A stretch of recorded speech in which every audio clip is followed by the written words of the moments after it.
You probably have a graveyard in your house. Maybe it is a dusty guitar in the corner that you haven't touched in months, a stack of language books you bought with so much hope but barely opened, or a half-finished coding project sitting on your laptop. And every time you look at them, you feel a little twinge of guilt. Society has a lot of names for this. They call it flaky. They call it lacking grit, or the most famous one, jack of all trades, master of none. The narrative is always the same. You start with intense passion. You consume the information greedily, and you feel like this is finally the one. And then right when things get serious, the feeling evaporates. You get bored, you quit, and you move on to the next shiny thing. After a few years of this cycle, the self-blame sets in. You look at your track record and ask, why can't I just stick to something? Why do I always give up? But today, I want to offer you a different perspective, one that is a little kinder and a lot more scientific. It is easy to feel like being a dabbler is a defect, but you actually share the exact same foundation as a genius polymath. You possess the knowledge instinct. You have a high drive for novelty and curiosity. The difference between you and a master isn't your personality, it is your strategy. It comes down to the conditioning of a specific part of your brain. But to unlock that potential, we need to understand the glitch that makes you quit too early. Let's start by looking at how your brain handles new information. Cognitive scientists call this the knowledge instinct, which is the drive to reduce uncertainty. But your brain is wired differently. It cares less about having the knowledge and more about the speed of acquiring it. Your brain is highly sensitive to what researchers call reward prediction error. Here is what that feels like. When you start learning something new, say photography, everything is novel. The learning curve is steep. You go from knowing nothing to knowing something very quickly because the rate of information gain is massive. Your brain floods you with dopamine. It feels like falling in love. The world is full of possibility, but this is a trap. This is the novice high. Then you reach a point where you understand the core logic. You know how the camera works. You understand exposure. Suddenly the novelty drops. The learning curve flattens. You enter the plateau. And for your specific brain type, that means the dopamine shuts off immediately. This is the fork in the road. A master pushes through this plateau because they are looking for a deeper pattern. But a dabbler quits here. We often call this laziness. But true laziness is a refusal to act. You aren't refusing to act. You are refusing to act without fuel. Your brain is going through dopamine withdrawal. Your subconscious realizes the energy required to learn this final 20% is no longer worth the reward. So you stop. But we need to have an honest moment here, a brutal reality check. Are you quitting because you truly mastered the skill, or are you quitting because it got hard?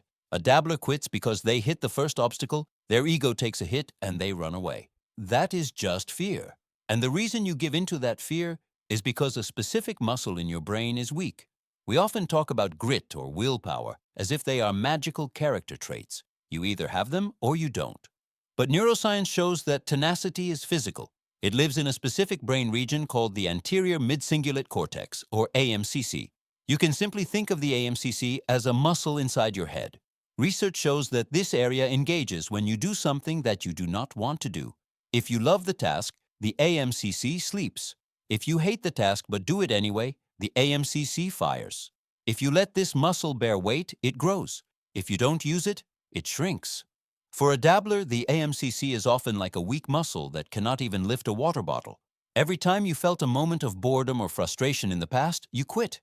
You put the weight down. So now even a tiny inconvenience, like a difficult chapter in a book or a confusing line of code, is enough to trigger a give-up decision. It's like asking someone who's never run to suddenly sprint a marathon. Of course you collapse. This feeling of weakness isn't a moral failing. It is muscle atrophy. But the good news is that this brain region is plastic. It can grow at any age. Studies on superages, older adults who maintain incredible cognitive function, show that they have AMCCs that are just as thick as young people. Why? Because they spent a lifetime overcoming challenges. They kept lifting the weight. So even if you are young, your willpower muscle might be weaker than a 70-year-old who has lived a hard life. How do we fix this? We need to send your AMCC to the gym. But be gentle with yourself. Just like a real gym, you don't walk in and try to deadlift 500 lbs. You will get injured and quit.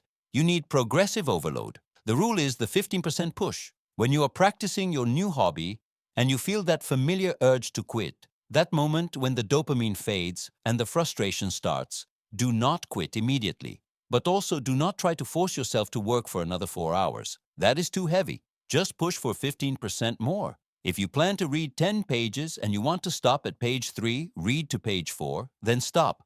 That tiny gap, that small moment of doing what you did not want to do is the rep. That is how you thicken the AMCC. It is a simple mechanical action, but over time that weak muscle becomes strong enough to carry you through the long, boring plateaus. That is how a dabbler becomes a master. Now, I need to make space for a very important distinction. Some of you watching this might have ADHD, and for you the advice is different. If you have ADHD, your dopamine system and executive function work differently. Trying to simply willpower your way through the plateau using the AMCC strategy alone can sometimes be ineffective or even harmful. It can lead to burnout and shame. For the ADHD brain, you don't just need internal grit, you need external scaffolding. You need task visualization, breaking the project down into tiny visible steps so you can see the progress. You need time visualization, using timers so you don't feel trapped in an endless task.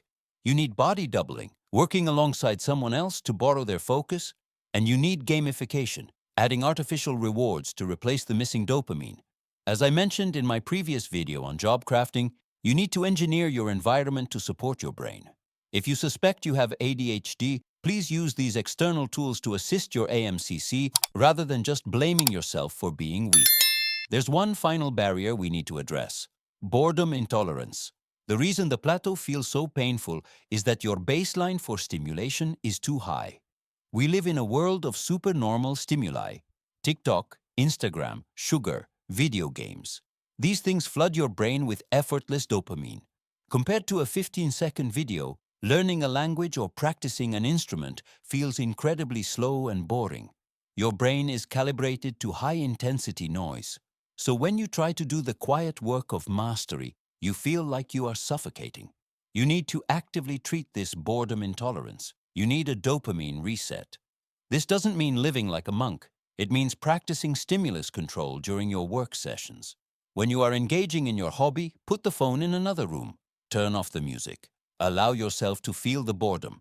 We usually see boredom as a sign to quit, but actually, boredom is the clean slate required for deep encoding. It is the feeling of your brain shifting gears from consumption to creation. If you can lower the background noise of your life, the signal of your new skill will become clear again. So, here is my proposal for you. We are approaching a fresh start. I want you to give yourself a 6-month challenge. Pick one interest, just one. It doesn't have to be your career. It can be anything. And commit to sticking with it for 6 months. Forget about becoming a world expert. The aim here is simply to experience the deliberate practice phase. Your goal is to hit the plateau, feel the drop in dopamine, feel the weakness of your AMCC, and then do the work anyway. Use the 15% push. Train that muscle. Find your baseline. Once you prove to yourself that you can push through the dip, you will unlock a new identity. You will realize that the label of dabbler was temporary. You are evolving into a polymath in training. And once you have built that muscle, you will be ready for the next step. But for now, download the free guide in the description. It has the interest audit and the specific protocols to train your AMCC. Pick your one thing, lift the weight. In the next video, we are going to talk about the polymath strategy. We will discuss how to structure a career that honors all your different interests instead of forcing you to pick just one. I will see you in the next. If this exploration of the brain and the science of persistence has changed how you view your own potential, please subscribe and like the channel. We are dedicated to uncovering the biological truths that help you master your life. Let's strengthen our minds together. The next breakthrough is just around the corner.